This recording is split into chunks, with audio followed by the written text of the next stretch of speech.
Find other great podcasts like this one at podmoth.network.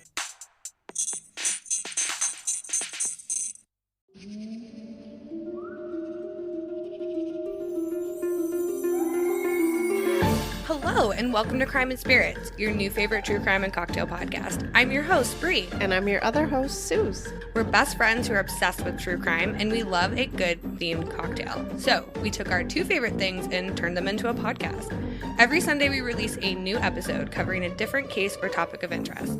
I'm the resident bartender here at Crime and Spirits. So, every time we get together, I mix up a drink that ties into the episode in some way, shape, or form, and then I teach you how to make one for yourself.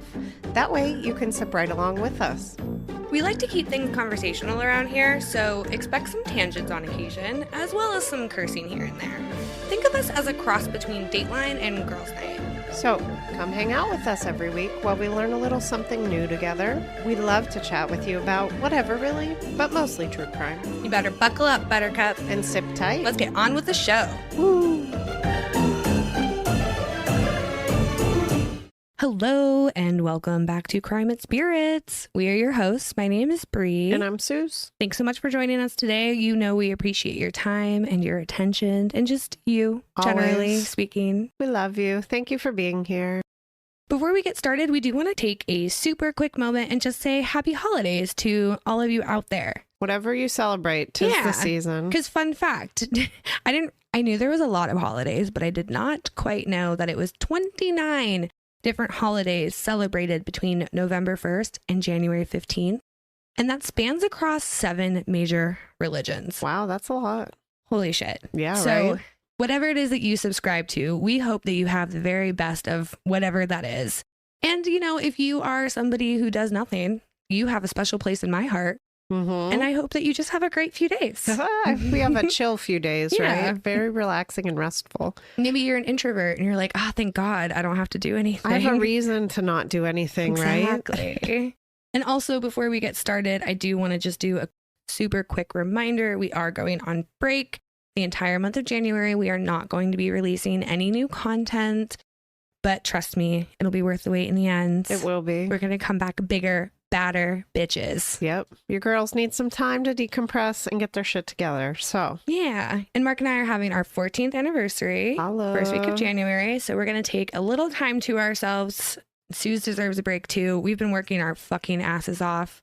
Especially working in retail this time of year. Oh, God. There's some very pleasant people out there. The reverse is also true. Mm-hmm. There have been some very grinchy people out. I have been very fortunate with my Starbucks regulars that I've made connections with over the last year or two. My one regular, Christy, has a special place in my heart. She is like my girl. We talk every morning and she just sits in my drive-thru for 10 minutes and we bullshit. Oh, nice. And so it's been very heartwarming, but also stress. Exhausting, yes. Mm-hmm. So luckily, Suze and I are going to be working behind the scenes during January. So at least we'll get to still do this a little bit. And we'll come back way more prepared than we have ever been. Because honestly, Bree and I were discussing it. We started this podcast with like a thought and a prayer and some cocktails. And a shitty microphone. And it's become so much more. So I'm looking forward to next year. Me too. Honestly, you guys don't even know. We'll save the sappy shit for next week. It's true. Next week, we might get a little weepy. Maybe just a little bit. But today, we're going to focus on embarking on this crazy journey into one of the most chilling incidents in true crime history. I'd never heard of this one before.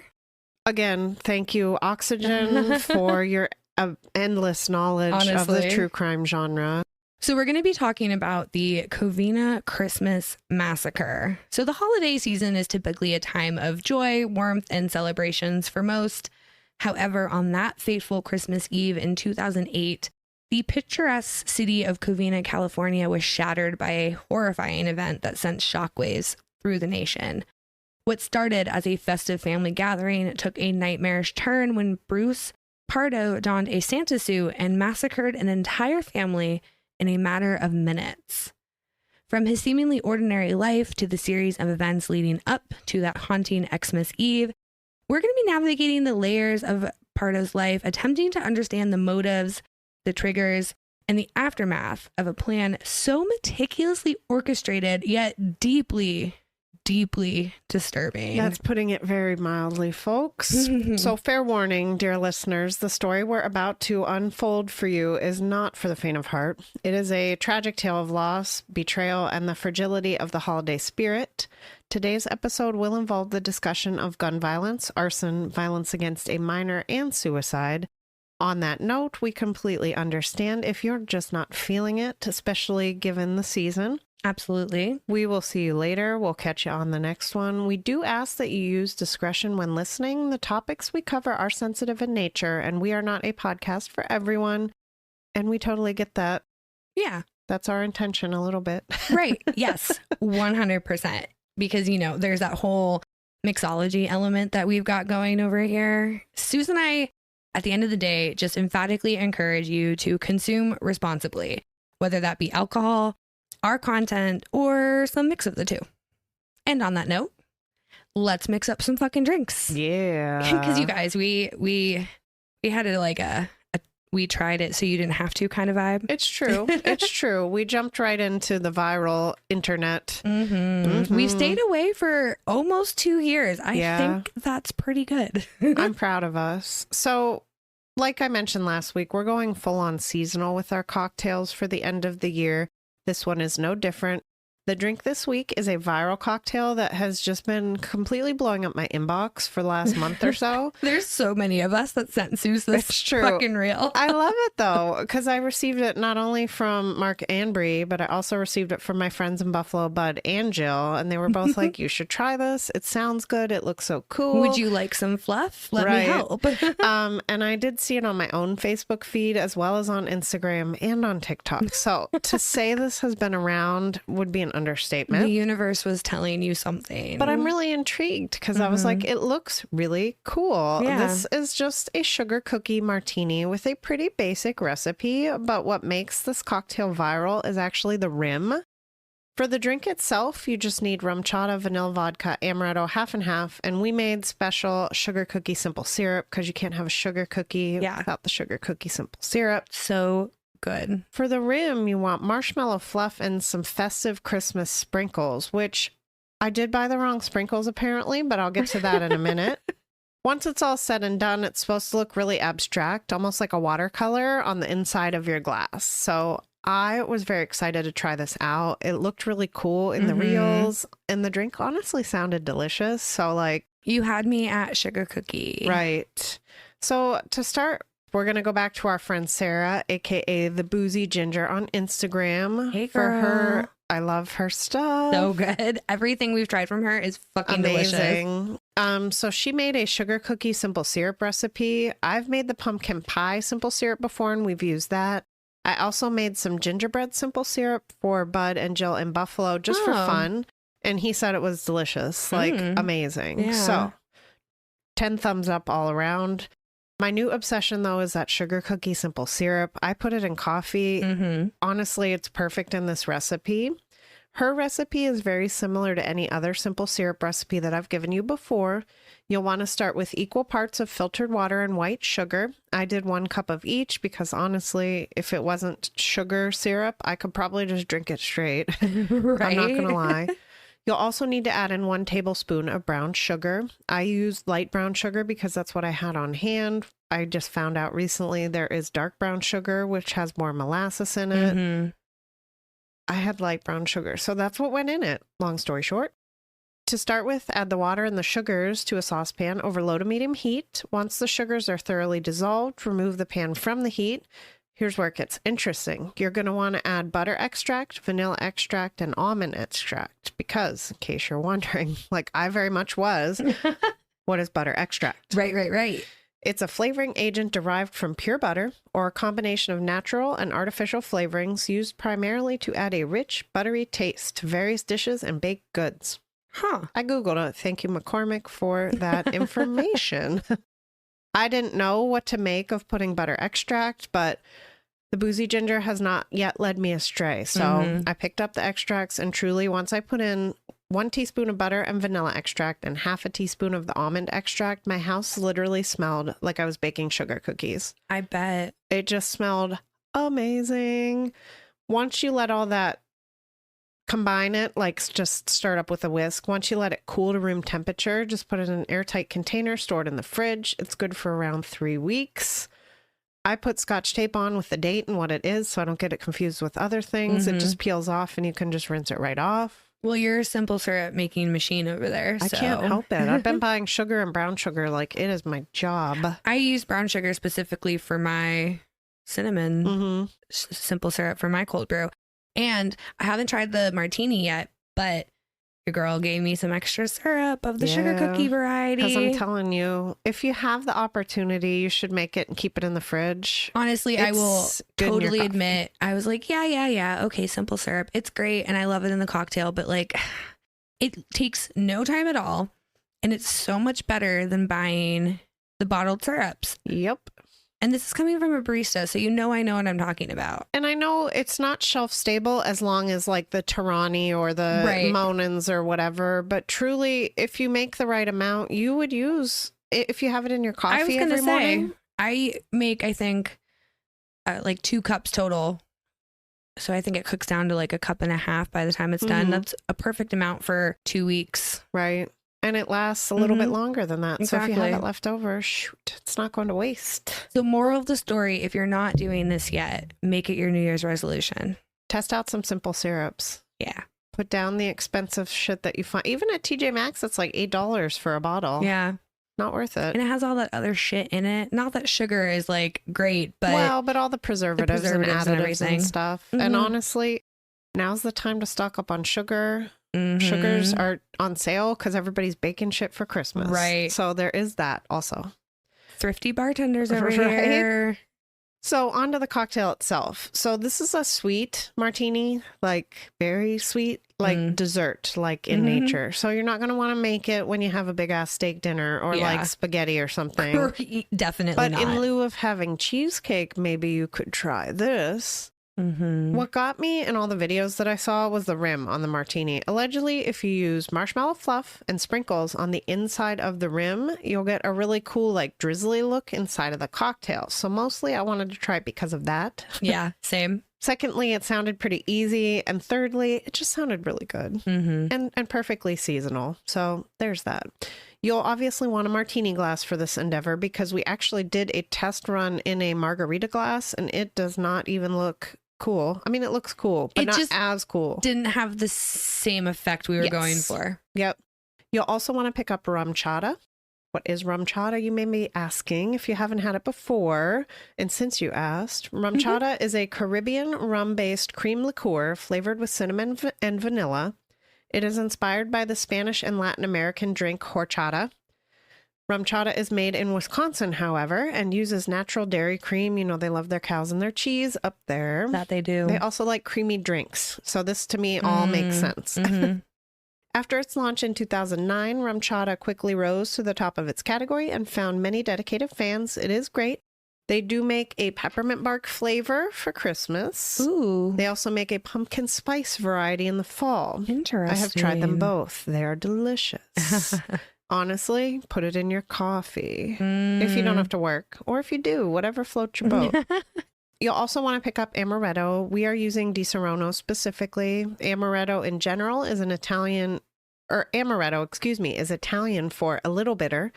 It's a sweet Italian liqueur that originated, wow, I cannot talk today, in Saronno, Italy, hence Di Serono. Right. Got it.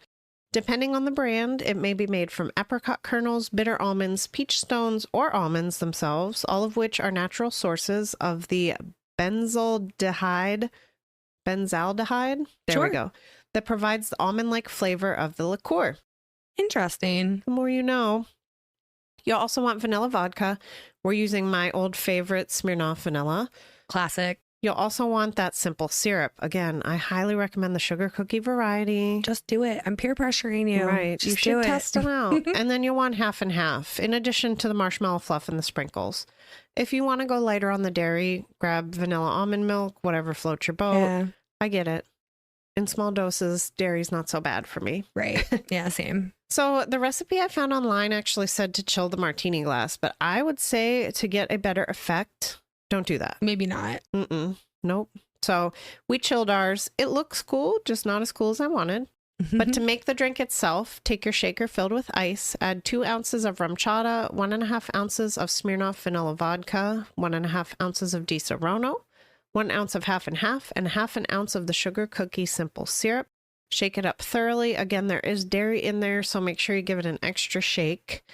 Grab your martini glass while that's settling. Rim the inside of the rim with marshmallow fluff. We just used a butter knife to get a nice layer, a little thin layer around there. So we found out the fun way. The way to do this correctly is to make a little pile in the middle of a plate with sprinkles and then put the glass on top, almost like locking the sprinkles in. Yeah. We tested it out. I dumped the sprinkles first.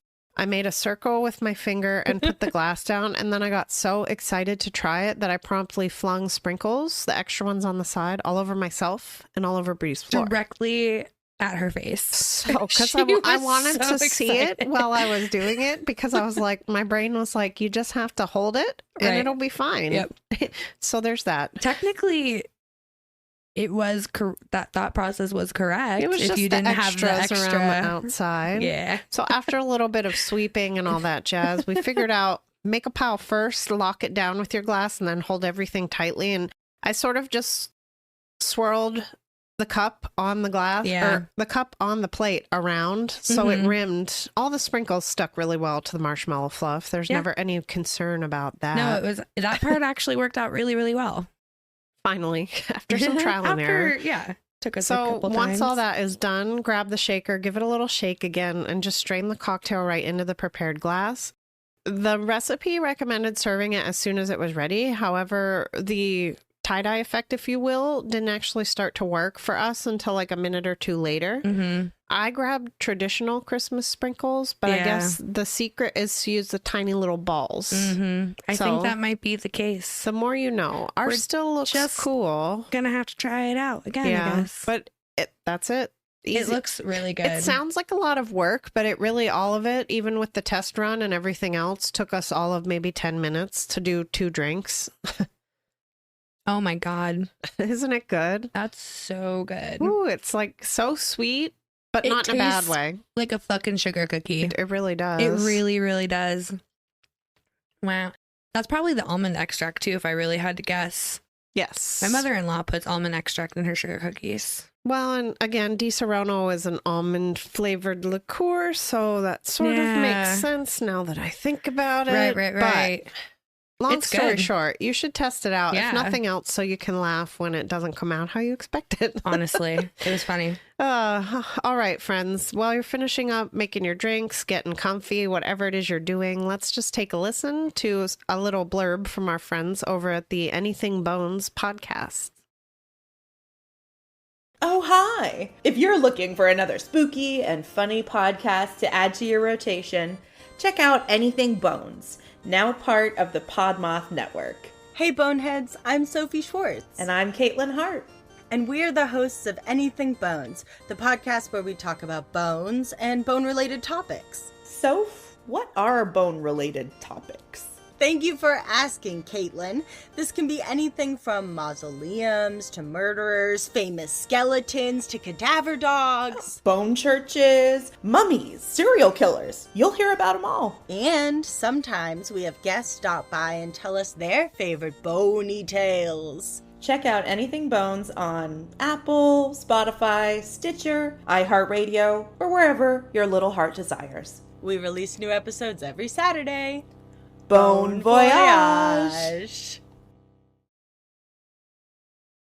All right, now that we're armed with some cocktails, because we're definitely going to need it for this story, let's get into things. Our story takes place in Covina, California, a small city located about 22 miles east of downtown LA. And for shits and giggles, I Googled what the population was, because in a Reddit post that I was reading about this case, somebody was like, it's close to LA. How is that a small city? For reference, LA at the time of this taking place had over 3 million people in the population. BT dubs, currently it's almost 10 million, if not over 10 million. I can't quite remember. Gross. But Covina at the time had just under 50,000 residents. So that is small by comparison. Especially because then it made me curious. Because as of now, I think it's just over 50,000. For reference, Erie has 95,000 people. Oh. So we're actually larger, technically. Seems weird. I don't know. I think of everything in California just being busy and Same. And jam-packed. I always call Erie like a little big city, or big little city rather. So it kind of was fitting. That was my little rabbit hole. Either way, this was a small town. So when this happened, as we've seen in other cases, it tends to really shake up the neighborhoods a lot. Right. For sure. It was Christmas Eve in 2008, and the Ortega family was holding their annual Christmas Eve party. This was a tradition that had been going on for literally decades. The heads of the family, James and Alicia Ortega, had been married for over 50 years. So a very long time. Absolutely. A lot of parties. They created a beautiful life for themselves and their 5 children. The family was part of the upper middle class thanks to their hard work and success of their spray painting business. The couple actually truly enjoyed hosting large family parties, especially during the Christmas holiday season. This particular year wasn't any different, and the party started off like normal. These parties often began sometime in the afternoon and would go on until late in the evening/night. The family would have dinner together, enjoy some drinks, have a gift exchange, play poker, the whole 9 yards. Like, they did not mess around. When I say they liked to throw parties, that might be a little bit of an understatement. They seemed to love it. I would agree. And they went all out. Mm-hmm. They even had a friend/neighbor who would stop by every year dressed as Santa, and the kids would just go nuts. This year, however, that particular usual neighbor wasn't available. The kids didn't know that, though. So when the doorbell rang at 11:30 that night and the kids saw a man standing outside dressed in the iconic red suit and holding a wrapped present, they were like, oh shit, Santa's here. Hell yeah. And they ran towards the door with excitement. 8-year-old Katrina got to the door first and yanked it open to let this man in. And he returned the favor by pulling out a 9mm handgun and shooting this poor girl in the face. I can't even imagine that. Honestly. Chaos erupted when this killer Santa began shooting at any and every person within his immediate vicinity. There were 25 people in the house, and the shooter was prepared for that. He had brought multiple guns with him that night. Sylvia, one of the adult children, hid under a table with a few other members of her family. People were either hiding under the furniture or they were trying to flee. Quite literally, people were busting out or trying to be tiny little mice and conceal themselves somewhere they wouldn't be found. Exactly. Unfortunately, in Sylvia's case, this did nothing to deter the assailant, and this particular group of people were shot execution style in comparison to being shot at while fleeing. And this is a notable distinction to make and will make sense later. It will. We promise. So there were a few people that made it out almost immediately. Those that escaped ran to the neighbor's house and frantically called 911. Back in the house, however, the situation was escalating. Remember that big, beautiful wrapped present that Brie mentioned just a moment or two ago? Well, would you believe that inside of it was a rolling air compressor that had been rigged to dispense gas? Because I didn't. Right. The shooter knew that he would have a finite amount of ammunition, so he needed to come up with an extra step too. This part of the plan included using the makeshift gas dispenser to spray the inside of the home with combustible vapor, consisting partly of auto racing fuel. Now, we'll come to learn later that this attack was meticulously planned and that the person behind it put a lot of thought into what exactly he wanted to do and how much suffering he wanted to cause. And everything here was literally going according to plan. If there was a 1, 2, 3, we were checking marching everything right off. down the list there. That is until he began spraying the fuel everywhere. There was an open flame somewhere in the house. It should be noted there were 2 fireplaces. At least one of them was lit. I know during the holidays, I like to burn festive candles, so it could have been any number of things. Absolutely. That gas vapor just ignited, almost like a big fireball, and almost immediately a huge explosion followed. So just in case it wasn't clear, this was not part of the plan? Yeah, this is where things went sideways. They went a little crazy. It's theorized that the original intention was to spray the house down with fuel, leave the premises, and then ignite the house from afar via a flare gun, which if you're going to commit an act of arson in this way, that would be the way to do it. Well, it's almost like having like a wick or a, you know what I mean? Something you can do from afar. So you're safe. Like Looney Tunes style. Right. I just picture like piles of dynamite. Right. Like we said, open flame plus an accelerant equals immediate combustion. So basically, this assailant was totally successful in hurting as many people as he could that night. But unfortunately for him, he was one of them. Whoopsie. He had received third-degree burns on his arms and legs. And even worse, the synthetic Santa suit he was wearing had melted to his skin. Ugh. It was now a part of his body. I can't even... Yeah. I We've burned talked my about finger on a hot glue gun and I was like, ow. So I can't even imagine like synthetic fibers plus fireballs coming towards me. Do you remember when I burned the entire palm of my hand at work with that soup one time? Yes. That was the worst thing I've ever experienced. I couldn't imagine having fabric melded onto my skin. To me as well. Yeah. But we don't have any sympathy for this person. No. So he kind of deserved it.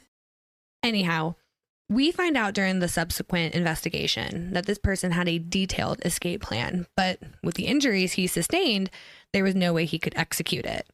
So instead, he changed out of the Santa suit as much as he could and into some street clothes.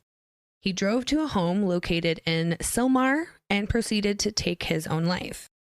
Now, the owner was not there during this occurring. They didn't actually get home until about 3 a.m. And by that time, it had already been done. Right. This person immediately called 911 and reported what they had found.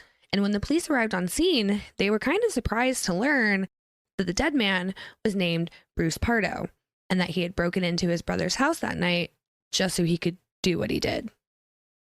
The police inspected the body and found a 9mm handgun in Bruce's lap, and there was a second 9mm handgun on the floor. The cause of death here was very obviously a self-inflicted gunshot wound. What interested the officers, however, were the visible burns that appeared to be relatively fresh, like, and untreated along the arms and legs of Bruce Pardo. Things began to click into place a little bit for law enforcement here. The thing that confirmed their suspicions was that what they found in the rental car that was located 1 block from the brothers' home. It was a 2008 Dodge Caliber that Pardo used to escape the scene. This was later corroborated by a married couple that lived in the same neighborhood as the Ortega family. They had told police earlier that night that they had seen a car leaving their cul-de-sac around 11:45 p.m. There was an APB put out on the car, the whole 9 yards. They were looking for this. And this essentially is the link between these two events, at least at first. Well, there was that. And then, of course, the fact that the police opened up the Dodge Caliber and found the remnants of a burnt-up Santa suit on the front seat of the car. Can you even imagine? Like, what? Like, I know. But if you didn't know what had happened at the Ortega home, Right. would you know? You know what I mean? Because we don't know how... There wasn't a lot of... it wasn't very clear jurisdiction-wise, kind of who answered what call. And So- I feel like in California... Every 5 miles, there's a new jurisdiction just because there's so many big. people. You know what I mean? So, and we're going to go over it into a little bit more detail, but a lot of manpower was being focused on the Ortega house, which as it should be. I mean, And this was several hours later, but they were still dealing with a lot at the original scene. Right. So it wasn't super clear. This was kind of how we kind of gathered this timeline through context clues, if you will. So yes. just as a disclaimer. So unfortunately for law enforcement, Pardo wasn't done blowing shit up. Despite being dead already, he fucking booby-trapped the car, you guys. I mean, if it wasn't meant to harm people, Yeah. it would be comical. Right. Who booby traps a car? Well, and almost too, like if it was for, I don't know, some Robin Hood shit or something, if it wasn't for what was actually happening, I think I would it was, almost be like, wow, this is This is mildly genius, impressive. but it's meant to take out as many people as possible. Right. I think, that's horrible. Just to inflict harm On and anybody, mayhem though. and just to hurt people. Yeah. And that's just, the worst. it really is unsettling to me. Because everybody has the capability to do evil things. And everybody has those moments where we think something really fucked up and we might even want to act on it, where we get petty or whatever. But this is on like a whole nother scale. Absolutely. This isn't I would say class, but it's on a level all its own, 100%. in my opinion. Mm-hmm, exactly. So we have this booby-trapped car, and police said that the suit was wired in a way that was, when it was lifted, it would, quote, pull a tripwire or a switch, ignite a flare inside the car that would then ignite black powder. And he had several hundred rounds of handgun ammunition inside the car, end quote. Several hundred rounds.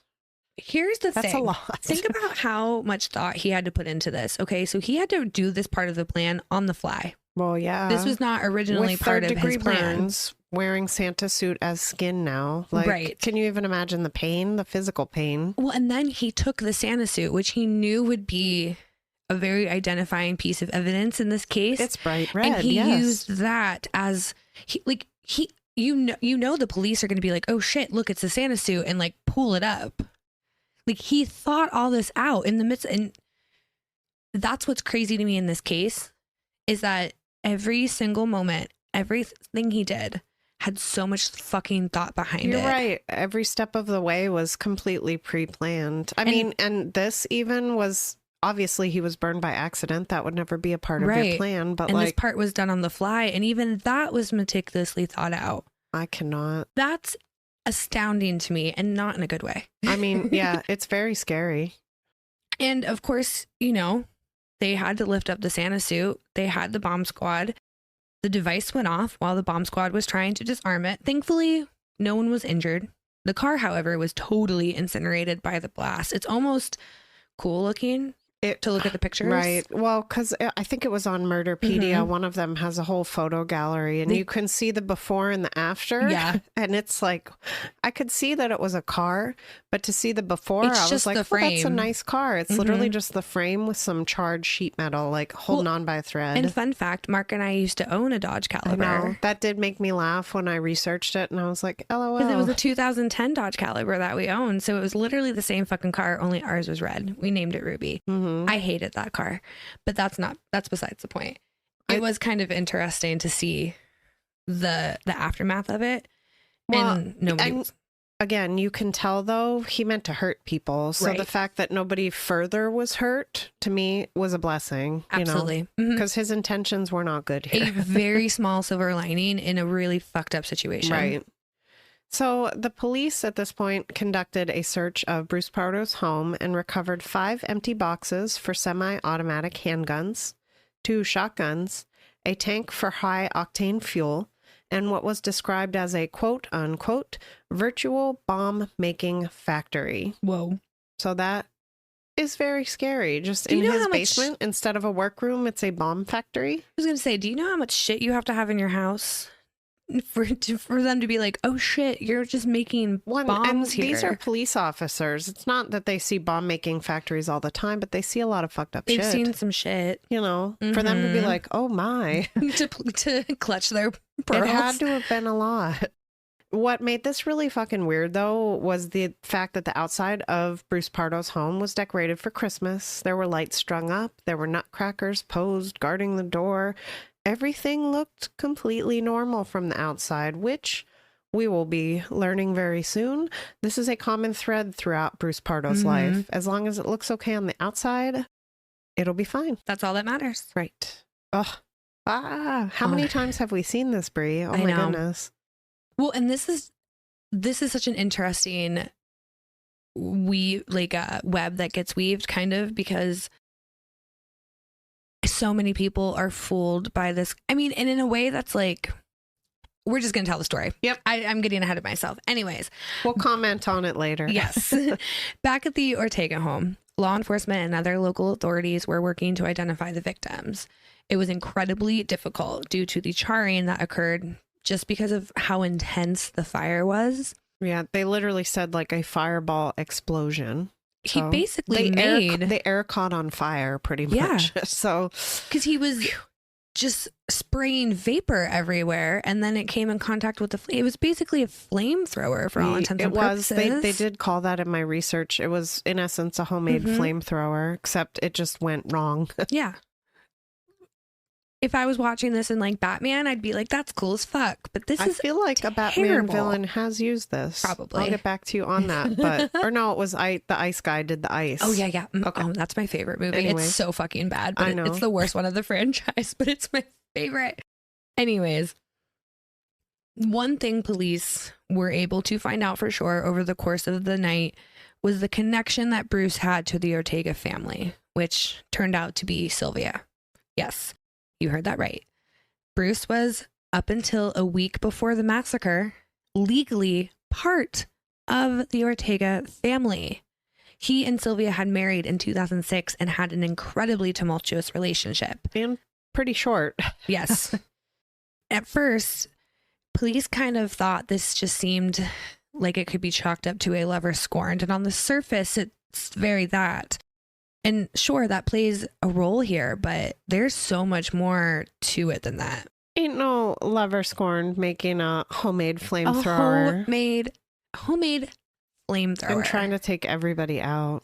I just cannot. The pictures, it's really off-putting, as they often are, but it was also interesting to see because it was a whole ass like compressor tank. Yes. I just don't know how you even like managed to bring that into a situation, let alone have it wrapped in a box. I mean, the extent of the evil here just goes so deep that I personally don't want to understand how it works. I'm always grateful when I'm like, I just don't get it. I'm so happy to be like, I do not understand. I'm doing okay. We only talk about it to try and figure out, like, is there a way that this could have been prevented? In this case, nobody knows. Human behavior in and of itself wild. Is just so fascinating. As somebody who has spent their whole life trying to understand her own behavior, I can't even comprehend what these people do. See, that's good though. Right. Thumbs up. Thank God. So Bruce Pardo always struggled with long-term relationships and was never able to have a successful one. His mother often lamented about this fact as she wanted her son to find some stability and some measure of happiness. Unfortunately, he cared about money and appearances more than almost anything else, literally, except for, I think, himself. He was incredibly competitive with his peers and would become distraught if he found out that someone was making more money than him. None of this sounds good. These kinds of behaviors were often what drove a wedge between him and his girlfriends. That and what seemed to be like a complete inability to commit, like at all. Well, because there was the issues, like his behavior was causing issues, but he also just was not ever willing to seal the deal. He just wanted to date, right? That's at least how I read it. That's what I'm getting. Now, a couple of his exes later described him as being very easygoing and friendly, but they were teenagers when they dated, so it's quite possible that that fact could have been true then, and that as Bruce got older, he grew into a man that was obsessed with money and appearances and was suspicious that people, women, or anyone was always trying to take this away from him. Mostly women. It was mostly the women in his life that he was like, why do you want my money? And the thing is Pardo worked in mechanical engineering, so he was making a good living for most of his adult life. He even allegedly worked for NASA at one point in their jet propulsion laboratory, which sounds fancy AF. Allegedly, though. Right. After this occurred, the lab was like, meh. Well, I mean, would you want to be like, yeah, he totally worked for us? No. Probably learned how to put that flamethrower together in our labs. Yeah, totally fine. We'll claim him. Now, during his time at NASA, or whatever he was doing then, he actually had his first run at settling down. He was with a woman named Dahlia for a long-ish time. He even proposed to her. And his mother was ecstatic. She really liked Dahlia. She really wanted to have her son experience having a family, you know, all that kind of stuff. But Bruce just couldn't do it, and he left her. Now, there are some sources that say that this occurred like within days before the wedding, but I've seen one or two that said that Dahlia was actually left at the altar. What a fucking douchebag. Either way, he sucks. Asshole. And Dahlia dodged a bullet. I mean, truly though, good for Dahlia. Yeah. Now, afterwards, he dated around for a while. He was back to his usual shit. His next notable relationship was with a woman named Elena. They were together for quite some time. However, Bruce never got around to proposing. They did go on to have a son together, though. Now, put a pin in this because we are going to come back to it in kind of a huge way. What you need to know for now is that this relationship and the reason it ended kind of was the beginning of a chain of events in Bruce's life that ultimately led to really bad decision making, which ultimately led to his death. Right. At risk of sounding dramatic, that's what happened. Really though, that was the first domino. Mm-hmm. It was the start of it. I really think so. I concur. So, Bruce and Elena broke up in 2001. 3 years later, Bruce met Sylvia, and the two seemed to have fallen right in love for each other. He proposed, and the two actually followed through. They got married in January of 2006. However, I don't know if you can see the writing on the wall, but the marriage quickly fell apart, and by March of 2008, Sylvia had filed for divorce, and man, was it ugly. It was bad. So what happened exactly, huh? There's not a whole lot of details, but we do know two things. One, Bruce was financially abusive.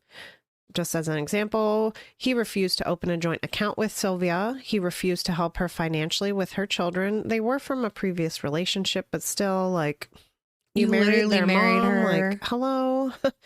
All this while not wanting her to work much so that she could take care of the home and him, so on, so forth. It just seems like a very vicious cycle of wanting to keep her down. Well, and here's the thing, too, about financial abuse.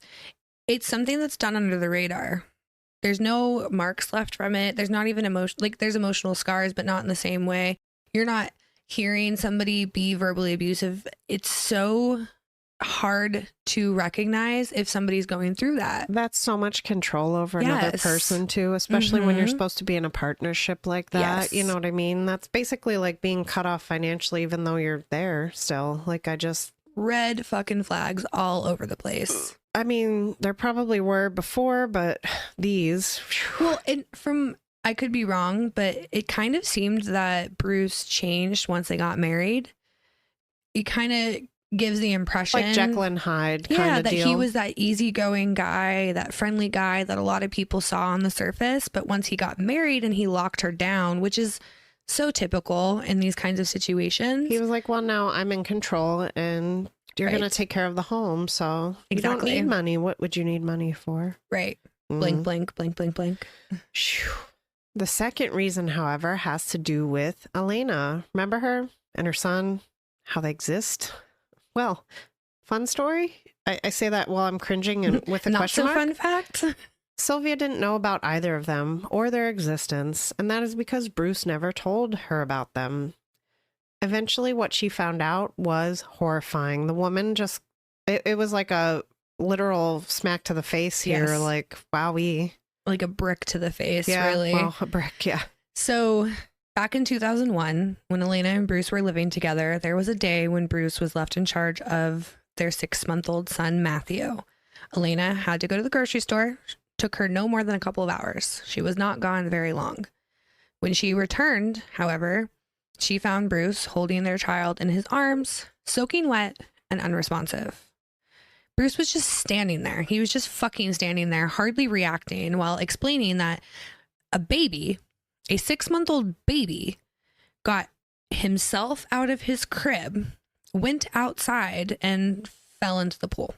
How don't I have questions? They can't crawl when they're 6 months old, can they? Or like barely? I'm not They the can't person to open ask. doors I have though. no understanding Or of go how downstairs.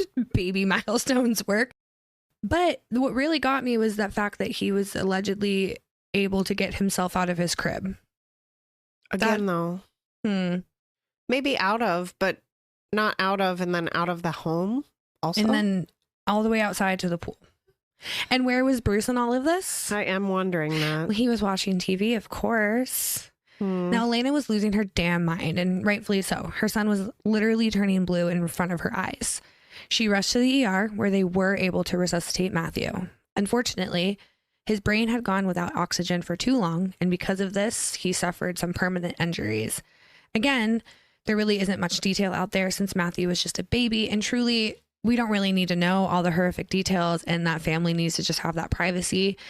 What you really need to know about in content of this, or for context in the story, is just that his life, little Matthew, his life was forever altered that day. And it was probably because of his father. Yeah. I can't say allegedly enough in this situation. There's allegedly, I'm saying allegedly, that with a lot of allegedly. sarcasm because I believe. I just don't want to get sued. No, I know. So allegedly. Mm-hmm. So 6 months after Elena left Bruce, she filed for child support. She needed help to take care of their son and his medical needs, which were pretty costly and extensive due to the injuries that Matthew suffered. This didn't matter, however. Bruce was pissed and he refused to pay. So this is when Elena began looking into other legal options that she may have had when Bruce just disappeared. He cut all ties with Elena and his son and continued to live as if they didn't even exist. Until tax time, that is. Because, of course, he still claimed his son as a tax write-off. Because of course he fucking did. There's like a very short list of people that I would like to hit with a car, and this man would be on the list. He is on the list. Mhm. So I'm sure you could imagine how jarring all of this was for Sylvia to learn about her husband, because not only was he hiding a child, but he was hiding that he was essentially responsible for doing irreparable damage to his baby. Matthew would be around 5 years old when Sylvia first married Bruce. Sylvia was quite literally, and rightfully so, in my opinion, appalled by this revelation and immediately reacted. Yeah. So, like we said, she filed for divorce March of 2008. Bruce did not take this news well initially. He kicked her out of their shared home. He even went as far as to pile her belongings in the front yard. That's so immature. Also, you're the one that is not right here. So Correct. what are you doing? Honestly, though, You're she mad 'cause- probably was just like, deuces. Really? I'm I would have gonna been like, go. how fast can I drive away from this house? do I don't even need these the things? stuff. No. I'm just going to go.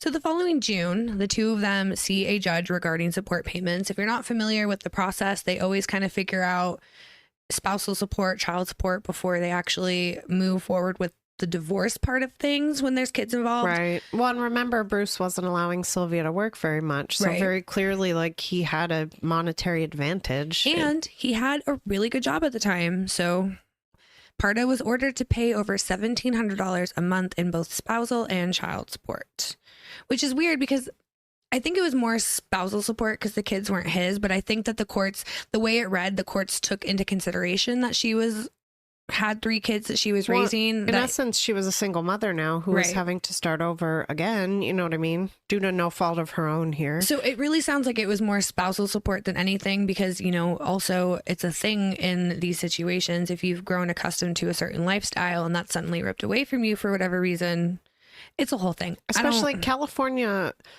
has a lot of rules that I do not want to understand Right. and will never understand, but some of them are very skewed in one respect or Yeah. another. In some instances, it makes sense, but in others where it's like Brad Pitt and Jennifer Aniston, I'm like, what? Yeah, right. You know what I Right. mean? Like, can't everybody just go their separate ways and call it good? I know Right. that's not the instance here, but like California bases their laws on different things than us. Long story short. Absolutely.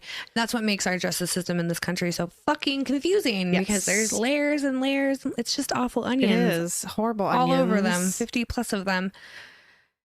So not only did Pardo have to pay this spousal support amount, he also was put on a payment plan of an additional $450 per month until he took care of all the back payments because there was that couple of months there where nothing was in place and he had to take care of that. So with all of that settled, they continued with the divorce proceedings during which Pardo would confide to a friend that Sylvia was quote unquote taking him to the cleaners. And honestly, I would too. I I feel like it's I just have no words. I feel like it's just karma. I mean, the financial abuse was a bit obvious, like a big driving factor here. Right. So yeah, fuck you. What a big, horrible, narcissistic baby you are, though. Like, what is happening? Literally, he's throwing fits like he's a child. Well, and you got yourself into this through your own actions. These are or inactions. You know what I mean? Absolutely. These are just the consequences of the decisions that you have made, sir. Big sigh. Yeah, right. Honestly. Goodness gracious. So, in July of 2008, amidst all of this happening, Bruce Pardo was fired from his job because ... he was committing fraud. He was caught billing... So surprising. I color me, shocked. He was caught billing false hours, so he was given the boot. According to Pardo, he was desperately seeking work because he was not given a severance package. How dare they? And he was denied unemployment benefits. How dare they, too? You were committing a crime. Right. They're not going to just be like, you know what? Honestly, so sorry. He's lucky they didn't press charges because they could have. Yes. Right. So in addition to no severance package, no unemployment benefits, he also had to fork over a ton of money each month to his ex-wife. He was trying to get the courts to give him some leeway during this time, and they did suspend payments due to his financial hardship. According to his family members, Bruce took this time to travel. He stayed with a friend of his for about a month. He returned in early December of 2008. Eventually, the divorce did get settled. Sylvia was granted permission to keep her wedding ring, which was of great monetary value, and the family dog, which was of great sentimental value. So, fuck yeah. Good for her. Absolutely. Additionally, she was granted a one-time payment of $10,000 as part of the settlement.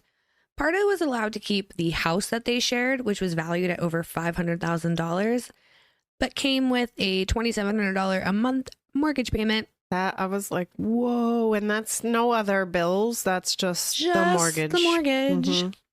None of this was really that feasible for Bruce. He had said in court once during this whole process that he had actually had monthly expenses of $8,900 and ran a monthly deficit of $2,678. Now, I'm not a mathematician. Like, bitch, what are you doing? But That that means you're does living not outside of your means. Sound good. That's not correct by a lot, obviously. A lot. When I first read that on your research, I was like, oh shit. Well, I was like, that can't be right. So I checked it with multiple other sources and I was like, that is the correct number. Was in fact right. Yikes. He also complained to the courts that Sylvia was living with her parents rent-free and spending her money lavishly. He really tried everything he could to argue the fact that he shouldn't have to pay her anything. And unfortunately, it just fell on deaf ears. Because none of it mattered. Because he was being a dick. He always seems to have been a dick. Just so saying. This makes it no different. So the settlement stayed how it was, but it did take some time for it to be finalized. According to Bruce's attorney, Stanley Silver, his client was having a hard time making the support payments. Once the $10,000 was paid, the divorce would finalize, which happened just, in case you're wondering, 6 days before the attack on the Ortega home. The last time Silver heard from Bruce was a day or two before the murders, and he said that, like all of their dealings, he was, quote, pleasant and cheerful, end quote. This is a very stark contrast to a man filled with so much rage and violence that he would methodically plan out the murder of his ex-wife and her whole entire family. And this is the thing that really gets me in this case is that when Suze was doing research, she found a lot of instances where people were like, oh, he was, fine. All of his neighbors no red were flags. The one neighbor, I'll never forget it, talked to him the day of the attack, so Christmas Eve, morning. Oh, yeah. And was like, oh, yeah, no, I saw him. I said hi, wished him Merry Christmas. He said, I hope you have a great Christmas. They did, the handshake thing. He was like, I never would have guessed. And I was like, oh, no. God, could you imagine how that must have felt? Like you're living next to a bomb factory, too, on top of all of this.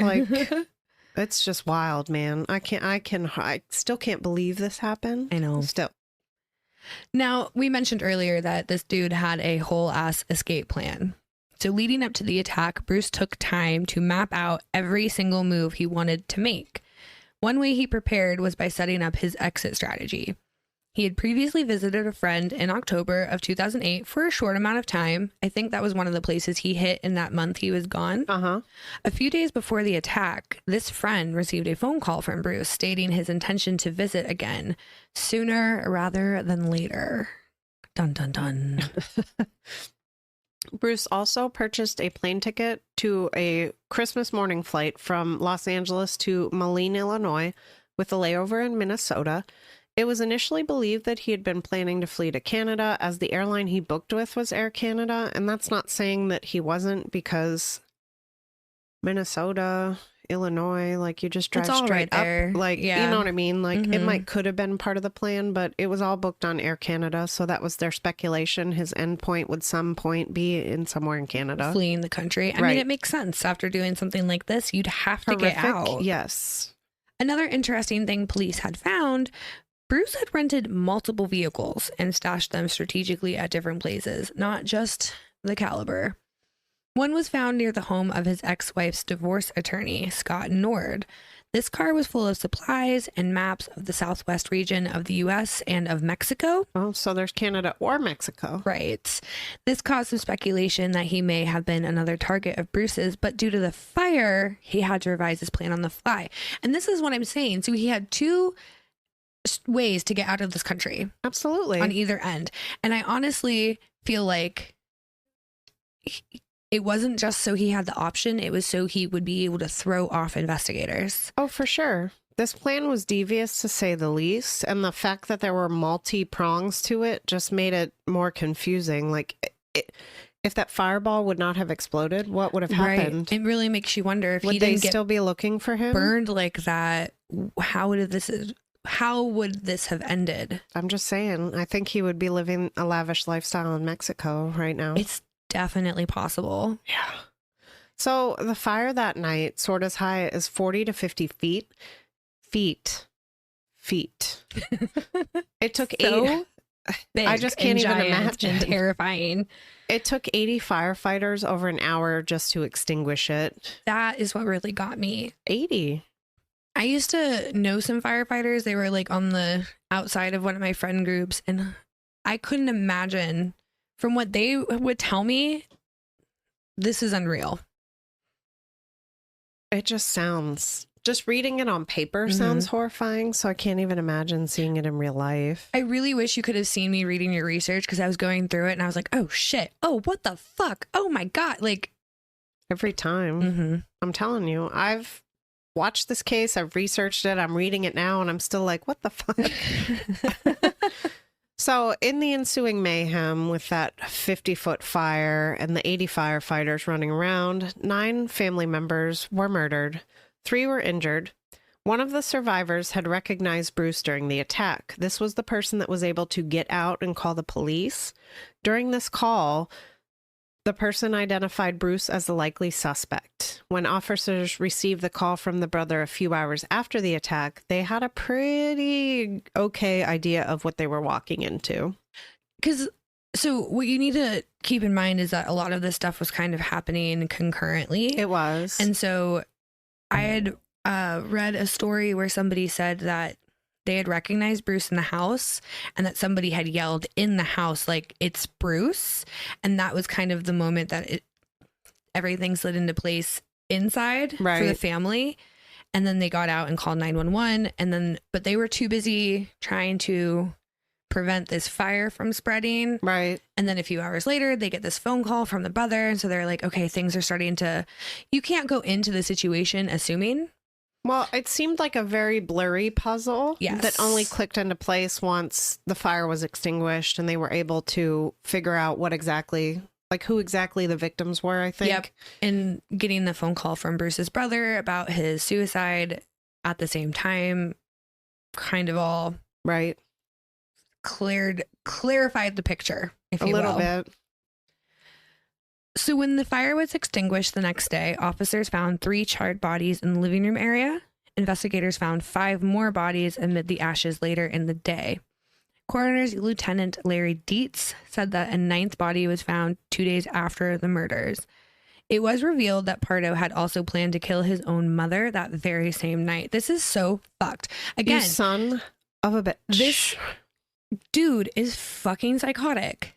Apparently, she was way too sympathetic to Sylvia and was perceived to have taken her side in the divorce. Because again, I think she knew her son better than anybody, and to see Right. him follow this path of like non-committal and like abuse, and Well, I'm and sure she knew what this was. Who knows what his mother knew about Elena and Matthew? Right. I mean, we don't know how aware of things. I mean, at least that we couldn't find. Maybe there's information out there. If you know, let us know. I know, really. But either way, we know that Bruce didn't really take too kindly to these kinds of slights. And so he had every intention, because here's the thing, his mother was invited to the party that night. Ooh. So he intended to target her the same way Along he with targeted the Sylvia. rest. Mhm. But luckily for his mother, she fell ill that night. So she opted to stay home and rest instead of going out to the party. Lucky. Could you imagine the Lucky. survivor's guilt, though?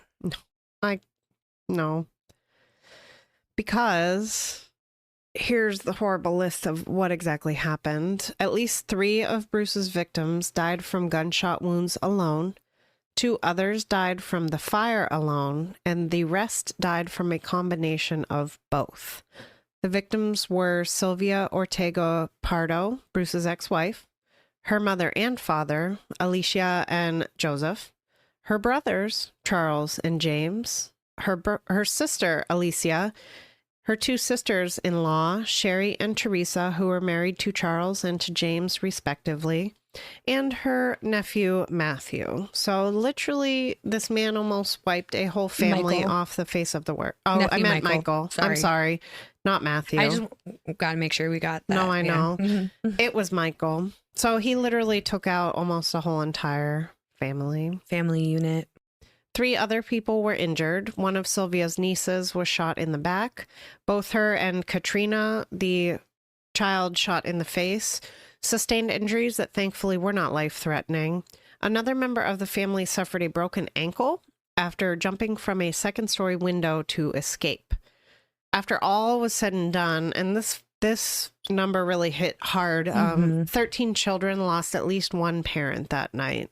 Some of them lost both. Right. So I can't even imagine. Ugh. Gives me goosebumps. Chills. I don't like it. Now, at the time, one reporter said, quote, "This divorce shattered Bruce Pardo. It became his obsession, and Bruce began to plot ways to get back at Sylvia. I think he decided that he wasn't just going to kill her, but he was going to kill everything that she loved and take it, wipe it off the face of the earth," end quote. According to an FBI profile later found, Pardo's actions were likely spurred by extreme narcissism and obsessive compulsive disorder. Check and check. I think that's a bit more reasonable than the narrative that the divorce and the job loss was just too much and he snapped. I mean, it's probably likely both, but let's be fucking real here. When you snap because everything on your life has just weighed too heavily on you, you don't put... I mean, I'm not an expert, so I guess I can't say a blanket statement like this, but like, you don't put the kind of fucking thought that this dude put into this. Well, it's usually, from what I have read and know, you pick a focal point. Mm-hmm. You don't pick a focal point and her whole extended family Right. and then plan it on a day when you can take everybody out all at once. Like he knew about their traditions. He was at the parties He was before. involved in it. That's why Mhm. his mother was also invited to the party. I mean, this family was loving and warm and just wanted to include everybody that was part of their family in their celebrations. It's just so fucked up. It's all intentional. I know it is. I get so frustrated. I got so frustrated when I was doing my own little rabbit holes and like looking into other stories, listening to other podcasts about it. And everybody was like, oh, the divorce just made him snap. Oh, the divorce was too much. No, fuck that. No. Fuck that. You know how many people in America get divorced on any given day? I mean, literally, like, it's got to be the underlying, the narcissism and that kind of thing. You know what I mean? The man was abusive at the end of the day. Mm-hmm. Like, and who knows what else happened in their relationship outside of the financial thing. Right. I mean, look at what he did to his fucking son. Even if he wasn't responsible per se, like he just wasn't paying attention and shit just happened and it was an accident, you still didn't do anything to try to save your kid. Right. And then after the fact, you just wanted to claim him for financial gain, but you just didn't left. actually want to help. You just left his mother with all of these medical bills and all of this shit. And I'm pretty sure he was getting sued, and that's why he left. Because she was like, give me your money. And he was like, no. Well, she was like, I at least need to take care of our child at the very least. She had so much medical debt after that. This shit. I know. It's just wild. It's bad when Susan and I just stare at each other and shake our heads. I We're personally like, no. don't think it's just a case of he snapped. Mm-mm. There's more. It just does not. There. I feel like that's such a disservice to the victims in the situation to just boil it down to that. I mean, I don't know. To me, it just feels like they're just like, oh, whatever. He and that's snapped. not, no. That's not the case. So in 2016, Letitia, the surviving sibling, told Oprah, quote, I can't do anything to change what happened. I can only focus on the future. This is what he's done. Enough. I'm not going to allow you to continue to consume us with your evilness. You don't want that anger to live within you day to day and grow just like it did with this monster, end quote. Exactly. Good point. Everywhere you turn, she said, there are memories of what we used to have, and then memories of that night. You can't escape it. Christmas will always be there, and we continue to celebrate it, end quote. I really wanted to make sure that we ended on this note because it's so inspiring is not the right word. I feel like that's not good enough, but I can't explain how I feel reading that the family continues to celebrate and they're not letting him take any more of their power away. It's almost like reclaiming it. Yes. Like for themselves, yes, for their family's memory instead of for what happened on that night. Yeah, exactly. That's kind of like... And honestly, this is one of the only things that makes me happy in this story. So yeah, same. Now, all these years later, Letitia and Katrina work to maintain the tight-knit family's traditions and happier memories. The remaining family meets for dinner, they exchange gifts, and they share memories they have of the family that they lost. Instead of attending church on Christmas Eve, they do now visit the cemetery where their family is buried. That's so sad. You know. One nephew who lost both of his parents in this massacre became the guardian of his 3 younger siblings. So kudos to you, gentlemen, because that is some hard work. Yes. Leticia and her husband took in her sister's youngest daughter. She worked and still works to save Christmas for the surviving children, telling them that that wasn't the real Santa. That was like an imposter evil Santa. Well, because that's just it, right? Like, I never grew up believing the Santa Claus thing. We did. From what I understand, for other children, it is devastating to learn that he's not a real thing. Yeah. One of these days, I really want to know what. I don't understand it. I think that's one of the things that I just don't get for Christmas. But why do you want to tell your kid? Anyways, I could get on a Santa rant all day long. Magic. It's magic. That's fair. That's fair. And that's what we're going with. But I can definitely have empathy for a situation where you'd want to try to save that and protect that image for these kids. And again, Christmas is something you can't escape. Right. Even if you want to. It's only gotten there more in your face. It is. As the it's years all have over gone by. social media. It's all over the television. It's shit. You're driving down the street. It's like ho, ho, ho. We were just everywhere. saying today, because, we're procrastinators and this is recording this the day before it comes out, the day before Christmas Eve. But we were just saying today how I can't wait for the ads to be done. I can't wait to have everything out of my face. I'm done with the emails. Oh my I'm God, done. please just leave me alone. Commercials. It should be noted the children in this family were sent to a camp later that helped to deal with grief and trauma and sort of like reclaiming your joy kind of thing. So they were actively trying from the gate to to heal. Help. Yeah. This is one of those things where it's always going to be a part of you, but just like with any trauma, you do have a choice, right, to continue to give the bad part of it that power to continue to live that rage. I mean, she was right. Like, that anger, it's all consuming. And I feel like it's never going to go away. It but if you doesn't. can find a way to live with it, you know, or refocus it on something else that's better, like good, Absolutely. good for them. I'm so happy to hear. Yes. Yes. Same. Because this was a shitty situation. And I mean, there's no like silver lining to it an extent. I'm just glad that the family was able to rely on each other and they came together to heal and help their family move forward. From everything I've read, they were always close knit. So I can only imagine how hard this would have hit. That is a large group of family members that is no longer present. Yes. And to be taken in such a horrific kind of way, I just can't even imagine. On such a monumental day, Right. for lack of a better term, Susan and I talk about a lot of really terrible shit on this podcast, and it's not super often that I'm moved by it. Like, I mean, I've been through a lot. I have my own traumas, my own shit. So like a lot of this is just kind of like, it's just what happens in the world sometimes. But this was not that. This was like pure evil. Well, and I'm so upset that people, I'm genuinely very angry that people try to play it off as if he just snapped and that this was a good person who had something really shitty happen and then did something really shitty. And I just refuse to believe that. No, I think a really mentally sick individual snapped, and this was the result. I will a very die on this hill. meticulously planned execution of a whole family. 'Cause, I mean, think about how smart this man was. Right. He worked in mechanical engineering. He allegedly worked for fucking NASA. Right. He knew what he was doing. There's no way this was just, if you snap, you make bad choices. He was doing everything to an end. There's an impulsivity with that too. Yeah. You know, there's a That's reason not why present here. There's a reason why premeditated murder is different than, you know, anything like an emotional moment and all those other kinds of things. Like, there's a reason why there's these distinctions legally. And to me, this is so blatantly obvious. Right.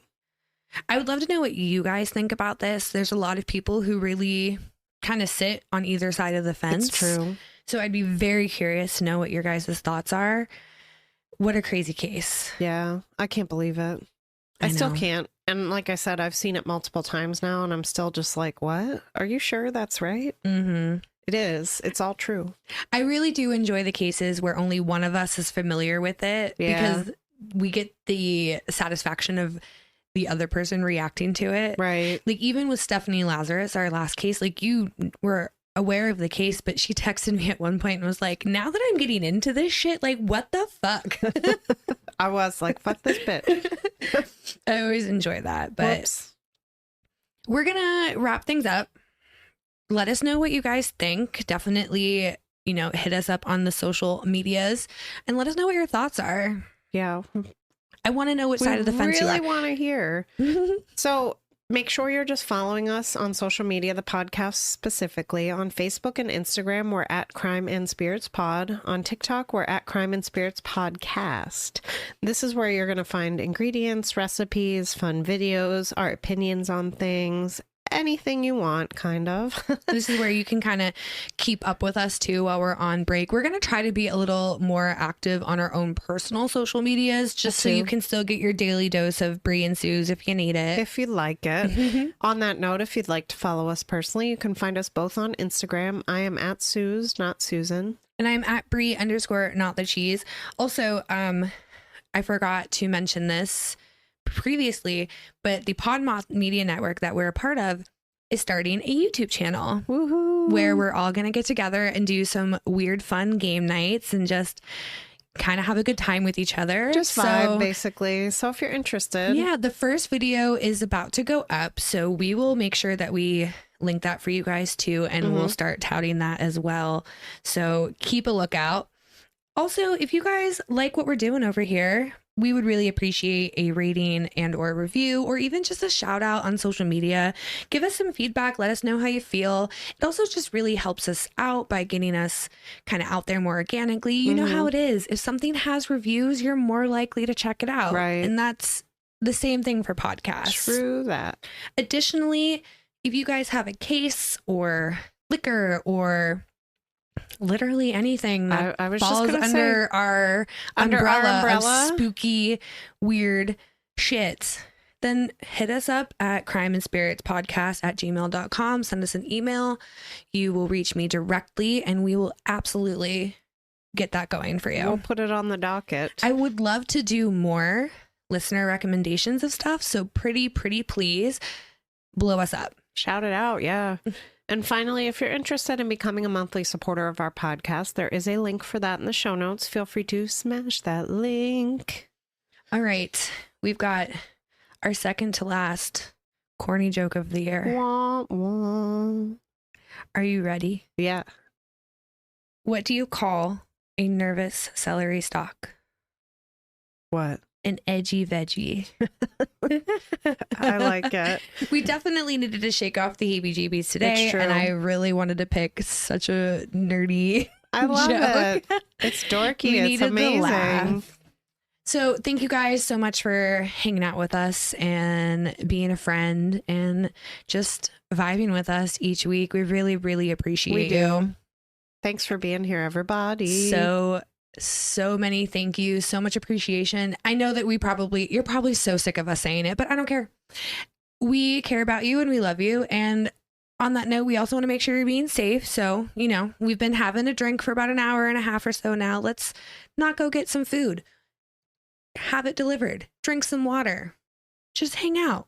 Be chill. Get cozy and chill. Watch some Dragula. Yeah. Have fun. That's what It'll we be do after fine, this. Order right? pizza and watch some drag. It's just how you should end your night. All right, guys. Thank you guys so much. We love you. Bye. Bye.